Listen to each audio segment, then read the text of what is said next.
Namaste students, welcome back to our channel, our Master English course. I have been explaining 10 previous question papers regarding first year English grammar. In the previous videos, I completed 8th Roman, 9th Roman, 10th Roman, 11th Roman and 12th Roman. In this video, I am going to tell about 13th Roman. In this Roman, we have phrasal verbs. They are using any three of the following phrasal verbs in our own sentences. That means they will give 6 phrasal verbs. You have to write any three of them. Each one carries 1 mark. వాళ్ళు మొత్తము 6 phrasal verbs ఇస్తారు. వాటిలో మీరు 3 phrasal verbs ని రాయాల్సి వస్తుంది అన్నమాట. ఒక్కొక్క దానికి ఒక్కొక్క మార్క్. అంటే అవి ఎలా రాయాలంటే you have to write in our own sentences. తెలుగులో ఏ విధంగా అయితే మీరు సొంత వాక్యాన్ని రాస్తారో in the same way you have to write in our own sentences by using these phrasal verbs. Okay, first let us see what is the definition of phrasal verbs. Phrasal verb is a verb that is made up of a main verb together with an adverb or preposition or both. Typically their meaning is not obvious from the meaning of the individual words themselves. అంటే phrasal verb అనేది ఒక adverb లేదా preposition లేదా రెండుతో కలిపి ఒక ప్రధాన క్రియతో రూపొందించబడిన క్రియ. సాధారణంగా వాటి అర్థం వ్యక్తిగత పదాల అర్థం నుండి స్పష్టంగా ఉండదు. అర్థమవుతుందా? అంటే లుక్ అంటే చూడు అని అర్థం. దాంతో ఒక అడ్వర్బ్ను కానీ లేదా ప్రెపోజిషన్ కానీ యాడ్ చేసినట్లయితే లుక్ ఆఫ్టర్. లుక్ అనేది ఒక వర్బ్, దీనికి ఆఫ్టర్ అనే ప్రిపోజిషన్ యాడ్ చేస్తే అప్పుడు అదేమవుతుంది? Look after. ఇప్పుడు దీని యొక్క మీనింగ్ అనేది ఒరిజినల్ మీనింగ్ డిఫరెంట్గా ఉంటుంది అనమాట. కాబట్టి దాన్ని ఫ్రేజల్ వర్బ్ అంటాం. దానికి సపరేట్ మీనింగ్ ఉంటుంది. అర్థమవుతుందా? లుక్ అంటే చూడు అని అర్థం, ఆఫ్టర్ అంటే తర్వాత.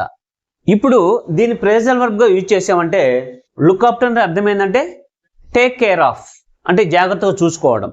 అంటే వాటి యొక్క ఒరిజినల్ మీనింగ్ దీని యొక్క మీనింగ్ డిఫరెంట్గా ఉంటుంది అనమాట.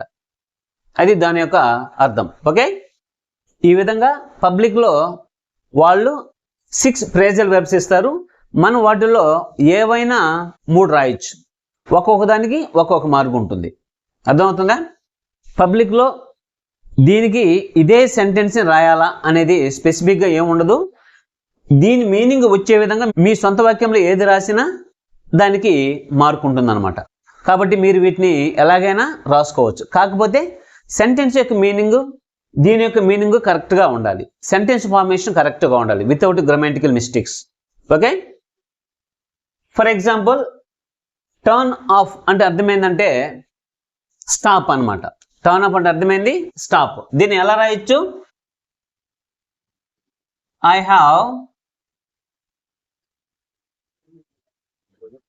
turned off all the lights. I have turned off all the lights. అంటే నేను లైట్లన్నీ ఆపేసాను. మీ ఇష్టం ఏదైనా రాసుకోవచ్చు. ఇదే రాయాలని ఏమి ఉండదు అనమాట. మీకు ఇష్టం ఇచ్చిన సెంటెన్స్ని ఎలాగైనా రాసుకోవచ్చు. కాకపోతే సెంటెన్స్ యొక్క ఫార్మేషన్ కరెక్ట్గా ఉండాలి. టర్న్ ఆఫ్కి మీనింగ్ యాప్టబుల్గా ఉండాలి. అర్థమవుతుందా? Next look after. Look after అంటే అర్థమైంది టేక్ కేర్. టేక్ కేర్ అంటే జాగ్రత్తగా చూసుకోవడం. ఏ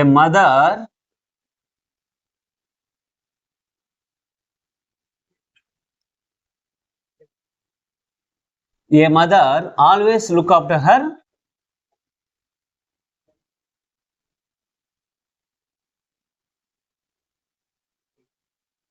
ఏ mother always look after her children అంటే అర్థమైంది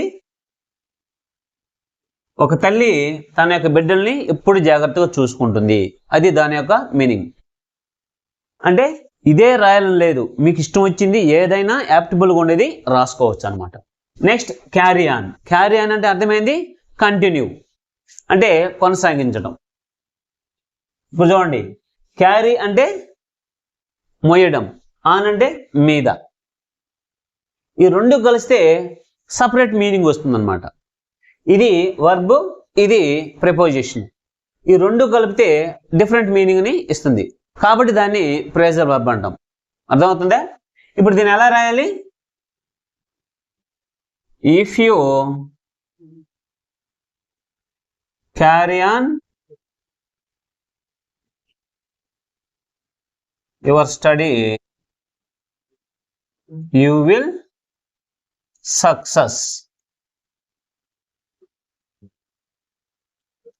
If you carry on your study, you will success. అంటే నీ స్టడీ నువ్వు కొనసాగించినట్లయితే నువ్వు సక్సెస్ అవుతావు. అర్థమవుతుందా? Next one is get up. Get up అంటే రైజ్, లేవడం. దీన్ని ఎలా సెంటెన్స్ ఫామ్ చేయాలి? What time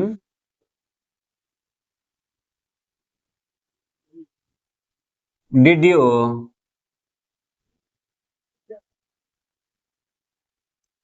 get up in the morning?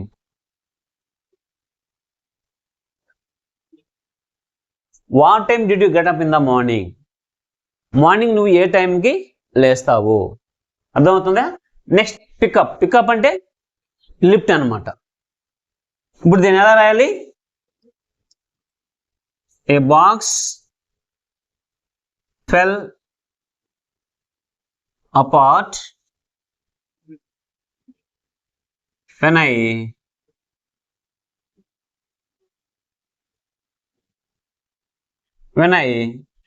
the box fell apart when I picked it up. అంటే నేను బాక్స్ని పైకెత్తేటప్పుడు అది దూరంగా పడిపోయింది అని దాని యొక్క మీనింగ్. అర్థమవుతుందా? Next one look for. Look for అంటే అర్థమైంది సర్చింగ్. లుక్ అంటే చూడడం, ఫార్ అంటే వరకు లేదా కొరకు. ఈ రెండు కలిపితే డిఫరెంట్ మీనింగ్ వస్తుంది అనమాట. ఇప్పుడు దీన్ని ఎలా సెంటెన్స్ ఫామ్ చేయాలి? He is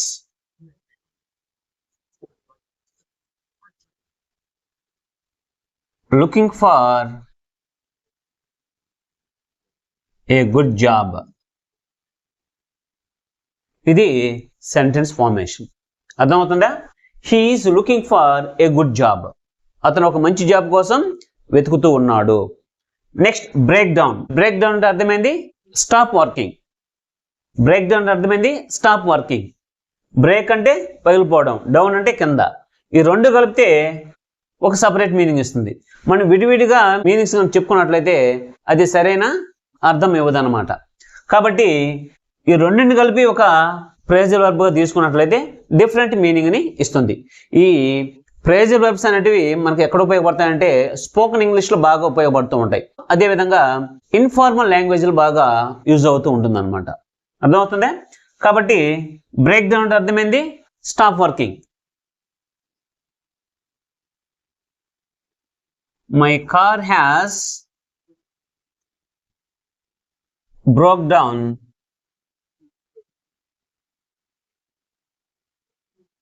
in the middle of the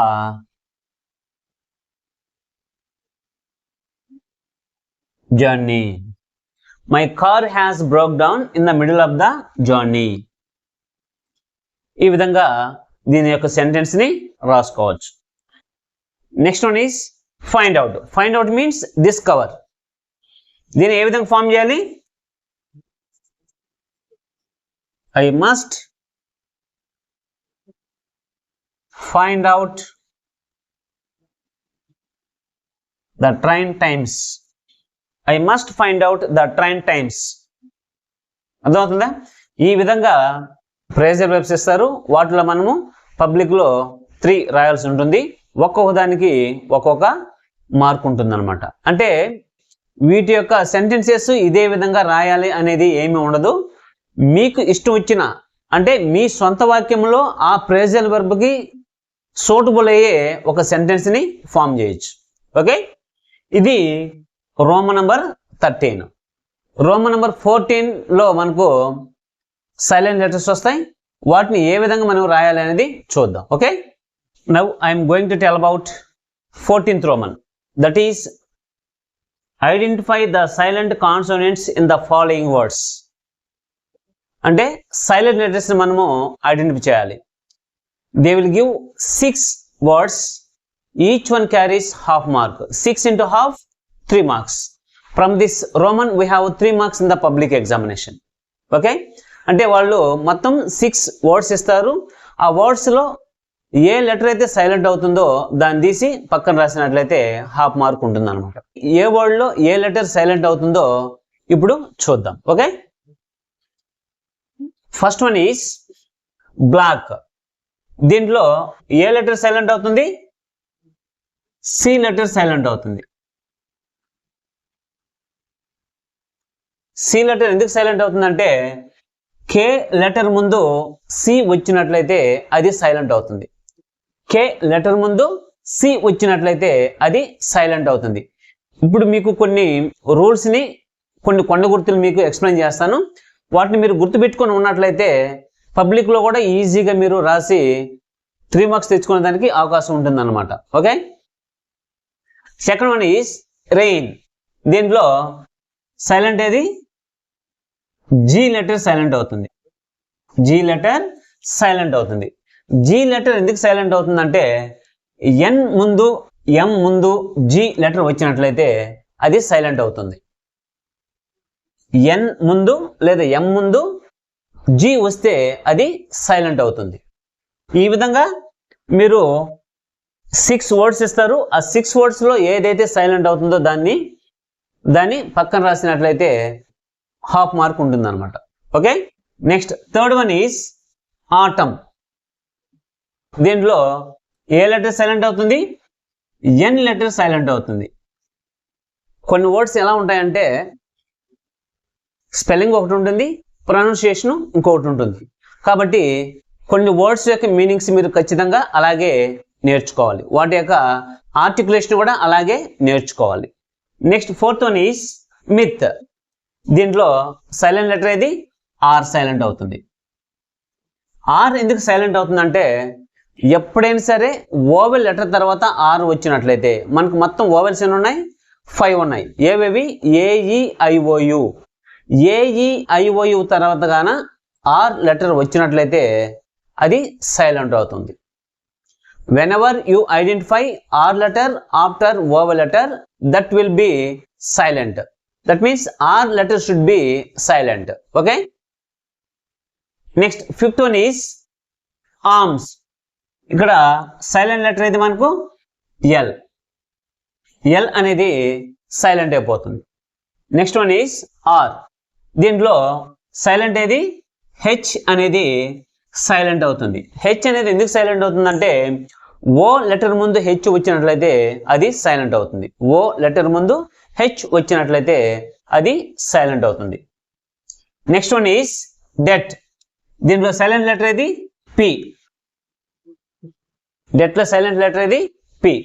next autumn. దీంట్లో సైలెంట్ లెటర్ ఏది? N. Autumn. Next one yawn. దీంట్లో సైలెంట్ లెటర్ ఏది? డబ్ల్యూ. యాన్లో silent letter W. Next wreath. దీంట్లో సైలెంట్ లెటర్ ఏది? డబ్ల్యూ. Silent letter wreath. ఎలా దీన్ని ఆర్టికులేట్ చేస్తాం? రీత్. దీన్ని యాన్. కాబట్టి ఇక్కడ డబ్ల్యూ సైలెంట్ అవుతుంది, ఇక్కడ కూడా డబ్ల్యూ సైలెంట్ అవుతుంది. Next garbage. గార్బేజ్. ఇక్కడ సైలెంట్ లెటర్ ఏది? ఆర్. ఆర్ ఎందుకు సైలెంట్ అవుతుంది? ఆర్ ముందు ఓవల్ లెటర్ వచ్చింది కాబట్టి అది సైలెంట్ అవుతుంది. Next one scene. దీంట్లో సైలెంట్ లెటర్ ఏది? సి. అర్థమవుతుందా? ఎందుకంటే ఎస్ఈఎన్ఈ సీన్, అక్కడ సి అనేది సైలెంట్ అయిపోతుంది. స్పెల్లింగ్ ఒక విధంగా ఉంటుంది, ఆర్టికులేషన్ ఇంకో విధంగా ఉంటుంది. Okay, next one is receipt. దీంట్లో సైలెంట్ లెటర్ ఏది? పి. దాదాపుగా అందరూ రిసిప్ట్ అని అంటారు, కాకపోతే ఇది కామన్ ఎర్రర్ కింద యూజ్ చేస్తూ ఉంటాం. But that correct articulation is receipt. అర్థమవుతుందా? Next one is debtor. దీంట్లో సైలెంట్ లెటర్ ఏది? బి. డెటర్. సైలెంట్ లెటర్ ఏది? బి. Next sign. దీంట్లో సైలెంట్ లెటర్ ఏది? G.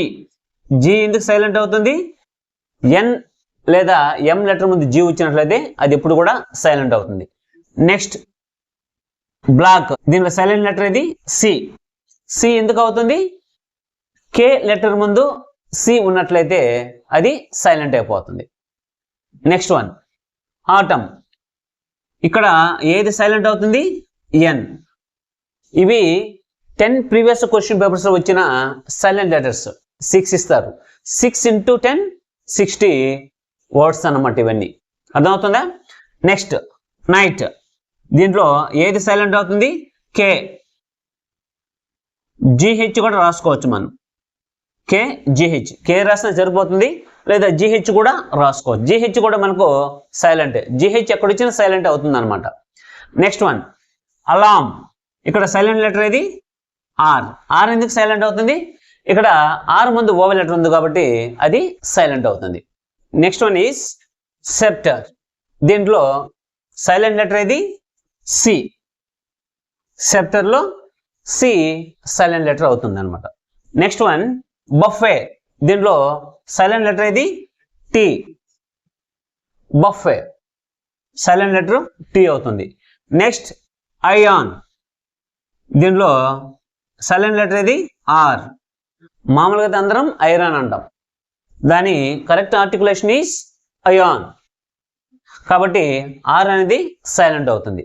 Next one is folk, దీంట్లో సైలెంట్ లెటర్ ఏది? ఎల్. ఎల్ అనేది సైలెంట్ అయిపోతుంది అనమాట. దీన్ని ఎలా ఆర్టికులేట్ చేస్తాం మనం? ఫోక్, కాబట్టి ఎల్ సైలెంట్ అయిపోతుంది. నెక్స్ట్ వన్ ఈస్ నెట్, దీంట్లో ఏది సైలెంట్ అవుతుంది? కే సైలెంట్ అయిపోతుంది.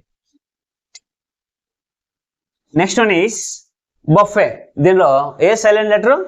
Tea. Next one is align, దీంట్లో ఏది సైలెంట్ అవుతుంది? జీ సైలెంట్ అవుతుంది. ఎందుకు సైలెంట్ అవుతుంది అంటే ఎన్ ముందు కానీ ఎం ముందు కానీ జీ వచ్చినట్లయితే అది సైలెంట్ అవుతుంది. నెక్స్ట్ నైట్, దీంట్లో సైలెంట్ లెటర్ అయితే మనకు కే. జిహెచ్ కూడా రాసుకోవచ్చు. ఓకేనా? కే రాసినా సరిపోతుంది, లేదా జిహెచ్ కూడా రాసుకోవచ్చు. నెక్స్ట్ వన్ ఈస్ నైబర్, నైబర్లో జిహెచ్ లేదు ఆర్ కూడా రాసుకోవచ్చు. జిహెచ్ రాస్తే సరిపోతుంది, లేదా ఆర్ కూడా రాసుకోవచ్చు. నైబర్. ఆర్ ఎందుకు సైలెంట్ అంటే ఇక్కడ ఓవల్ లెటర్ వచ్చింది కాబట్టి, లేదు జిహెచ్ రాసినా సరిపోతుంది అనమాట. GH is enough to right. Okay, ఈ విధంగా మీరు సైలెంట్ లెటర్స్ని నేర్చుకోవాలి. నెక్స్ట్ వన్ ఈస్ గూగుల్, దీంట్లో మనకు సైలెంట్ లెటర్ ఏది? ఆర్. ఆర్ అనేది మనకు సైలెంట్ అయిపోతుంది, ఎందుకంటే ఇక్కడ ఓవల్ లెటర్ వచ్చింది కాబట్టి ఆర్ ముందు అది సైలెంట్. నెక్స్ట్ సాంగ్, దీంట్లో సైలెంట్ లెటర్ ఏది? పి. పి అనేది దీంట్లో silent letter. Next one is tomb, దీంట్లో సైలెంట్ లెటర్ ఏది? బి. టూమ్ లో silent letter B. Next knight, దీంట్లో సైలెంట్ లెటర్ ఏది? కే. జిహెచ్ కూడా రాసుకోవచ్చు. కే ఎందుకు సైలెంట్ అవుతుంది? ఎన్ ముందు కే వచ్చినట్లయితే అది సైలెంట్ అయిపోతుంది అనమాట. నెక్స్ట్ రిసిట్, దీంట్లో సైలెంట్ లెటర్ ఏది? పి. రిసిట్. ఎలా దాన్ని ఆర్టికులేట్ చేస్తున్నాం? రిసిట్. నెక్స్ట్ వన్ ఆనెస్ట్, దీంట్లో సైలెంట్ లెటర్ ఏది? హెచ్. హెచ్ ఎందుకు సైలెంట్ అవుతుంది? ఓ లెటర్ ముందు హెచ్ వచ్చినట్లయితే అది సైలెంట్ అయిపోతుంది. నెక్స్ట్ సైకాలజీ, దీంట్లో సైలెంట్ లెటర్ ఏది? పి. సైకాలజీ, ఇక్కడ పి అనేది సైలెంట్ అయిపోతుంది. నెక్స్ట్ సైన్, దీంట్లో సైలెంట్ లెటర్ ఏది? జీ. జీ ఎందుకు సైలెంట్ అవుతుంది? ఎన్ ముందు కానీ ఎం ముందు కానీ జీ వచ్చినట్లయితే అది సైలెంట్ అయిపోతుంది. Next debris. డెబ్రీ, దీంట్లో సైలెంట్ లెటర్ ఏది? ఎస్.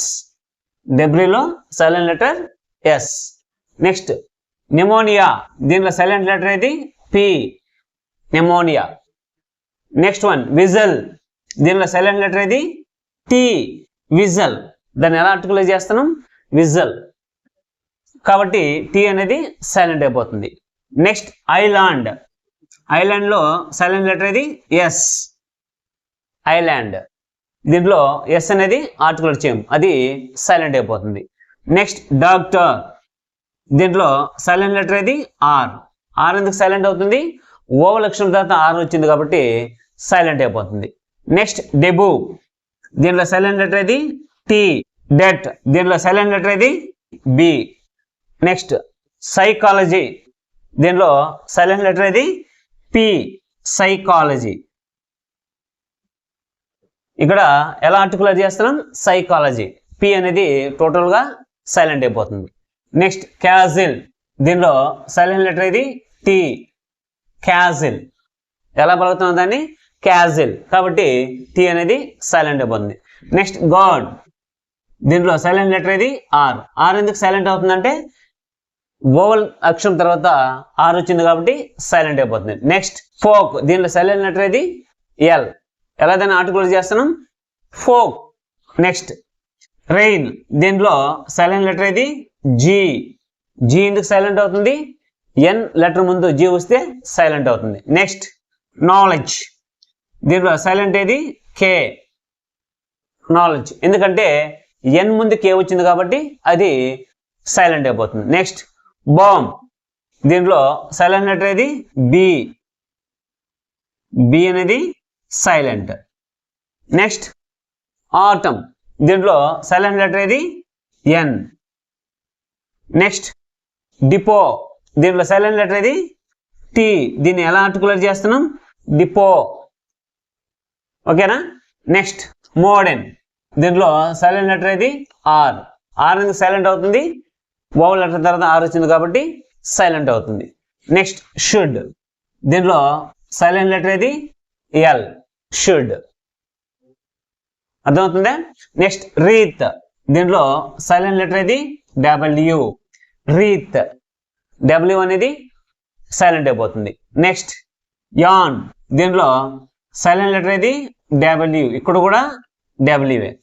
యాన్. నెక్స్ట్ అలామ్, దీంట్లో సైలెంట్ లెటర్ ఏది ఆర్ ఎందుకు సైలెంట్ అవుతుంది, అక్కడ ఓవల్ అక్షరం వచ్చింది కాబట్టి సైలెంట్ అయిపోతుంది. నెక్స్ట్ ఐలాండ్, దీంట్లో సైలెంట్ లెటర్ ఏది ఎస్. అర్థమవుతుందా. నెక్స్ట్ క్యాజిల్, దీంట్లో సైలెంట్ లెటర్ ఏది టీ. క్యాజిల్లో సైలెంట్ లెటర్ ఏంది టీ. నెక్స్ట్ గార్బేజ్, దీంట్లో సైలెంట్ లెటర్ ఏది గార్బేజ్. ఆర్ ఎందుకు సైలెంట్ అవుతుంది, అక్కడ ఓవల్ లెటర్ వచ్చింది కాబట్టి ఆర్ సైలెంట్ అయిపోతుంది. ఈ 60 వర్డ్స్ మనకు ప్రీవియస్ క్వశ్చన్ పేపర్స్లో వచ్చిన వర్డ్స్ అన్నమాట. కాబట్టి దాదాపుగా మనకు సేమ్ వర్డ్సే రిపీట్ అవుతూ వస్తూ ఉన్నాయి. కాబట్టి ఈ 10 ప్రీవియస్ క్వశ్చన్ పేపర్స్ మీరు బాగా ప్రాక్టీస్ చేసినట్లయితే దాదాపుగా వాటి నుంచే బిట్స్ వస్తూ ఉన్నాయి. ఒకసారి మీరు బాగా అబ్జర్వ్ చేస్తూ ఉండండి. ఈ 10 ప్రీవియస్ క్వశ్చన్ పేపర్ సంబంధించిన వీడియోస్ అన్ని కూడా మీరు స్టార్టింగ్ టు ఎండింగ్ స్కిప్ చేయకుండా చూసినట్లయితే రేపు వచ్చే ఎగ్జామ్లో ప్రతి ఒక్కరు పాస్ అయ్యేదానికి మంచి మార్క్స్ తెచ్చుకోవడానికి అవకాశం అనేది ఉంటుంది. Okay students, see you later in the next video. Thank you for watching. వీడియోని లైక్ చేయండి, సబ్స్క్రైబ్ చేయండి, పక్కనే ఉన్న బెల్ ఐకాన్ని క్లిక్ చేయండి.